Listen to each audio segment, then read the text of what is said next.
Hey everyone, it's Amanda, and I get a question a lot of the time about where my training comes from, who I'm inspired by. So I just want to make this little video and talk about who I'm inspired by. My top 3 inspirations are Pat Parelli, VanFleet and Mustang Maddy. So Pat Parelli, I just want to show you a little bit of like the friendly game, the porcupine game.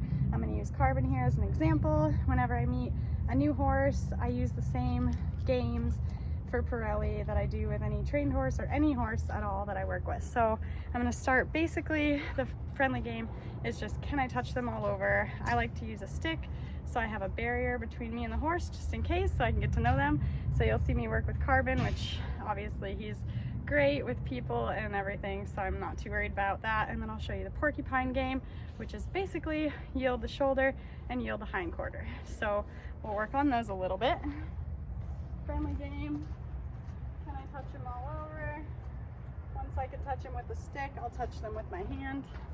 We'll do the other side. Do the whole body.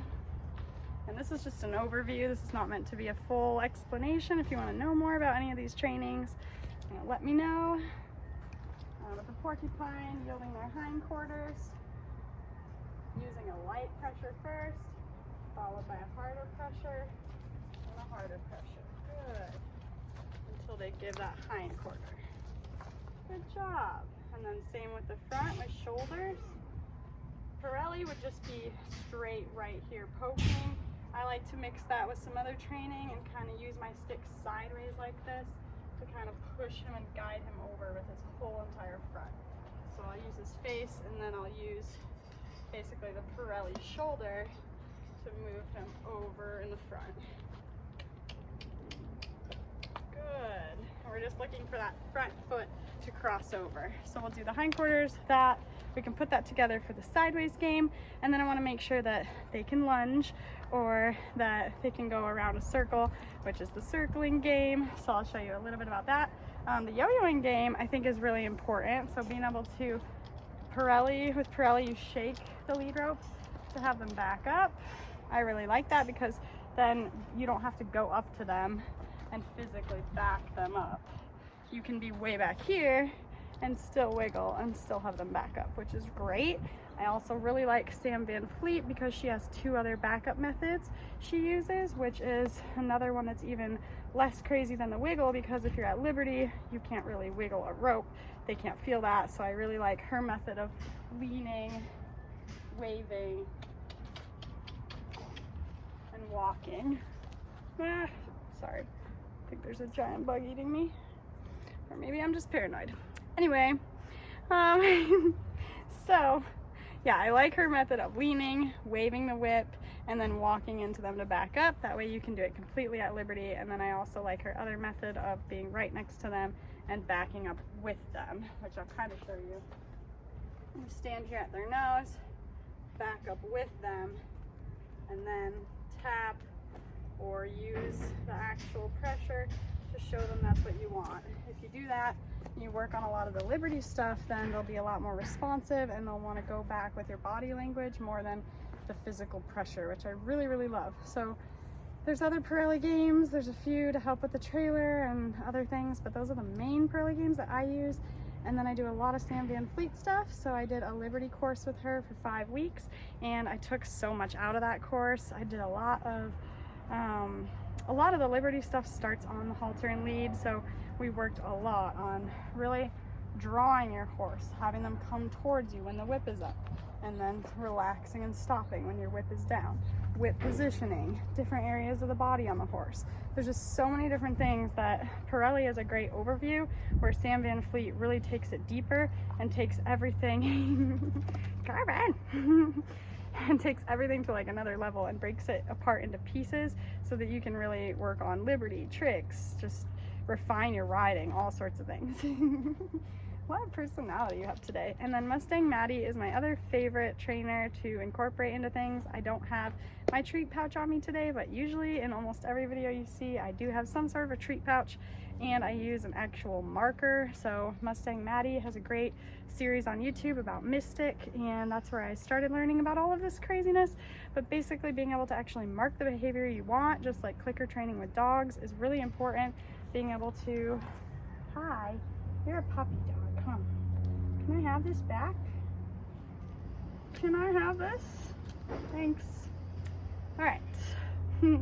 Being able to want a backup and, you know, do the motion, and the second that you get that backup step, you make a cluck, and then you give the treat at that moment. That way you have a few seconds to give the treat, and they really come along with that. I have used positive reinforcement in some of the best ways with horses that it's taken me 6 weeks to do something with, and when I use positive reinforcement, it takes me 20 minutes, and it's just incredible, the difference. So I will never stop using it. I don't feel like it makes horses mouthy. I do think that, like Sam VanFleet and Mustang Maddy say, you have to have a specific treat feeding position. So you make the noise, you feed way down here where they're used to tucking their head in, where they're not going to be looking all over to you for the treat. And that's really important to kind of give them boundaries, give them something to do. So that's basically my mix of training methods, and then I just transfer that all to the saddle if I need to. It's really easy. If I find a hole in something, it's usually with one of these issues. I can usually use treats if they're super terrified and mark those specific behaviors and build on that confidence, or I can do the Parelli games and just do some basic bonding and connecting with them, or I can do a lot of the Sam VanFleet Liberty stuff if I'm trying to get something more specific from them. So I hope that this showed you a little bit. I'll end with Sam VanFleet's reverse switch, and we'll see if Carbon can do it. We've been working on it a little bit, but it's kind of a trick, kind of a Liberty thing, I guess. Alright. Start out going this way.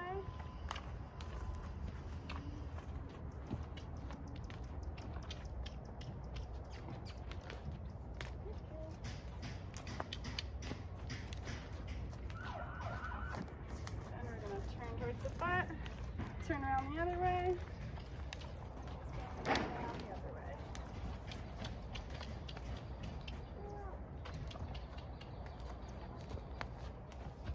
Good, then he's going around you this way.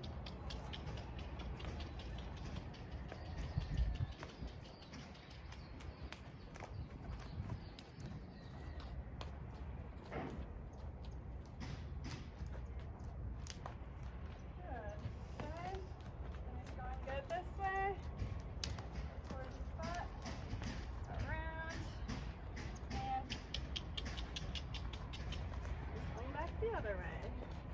Good boy, Carbon. Alright, that got a little bit messy, but overall, not terrible, so I'll give it to him. So if you have any questions about that, those are the basics. I take a little bit of pieces away from so many other trainers. There's so many great ones, but I really enjoy Pat Parelli. I really enjoy Sam VanFleet, and I really enjoy Mustang Maddy. The science behind it all, the common sense behind it all, the way that they articulate things, the way that they're kind in their training. I really appreciate all that. So it's a little bit about me, why I do what I do, and where it all comes from. I hope you enjoyed.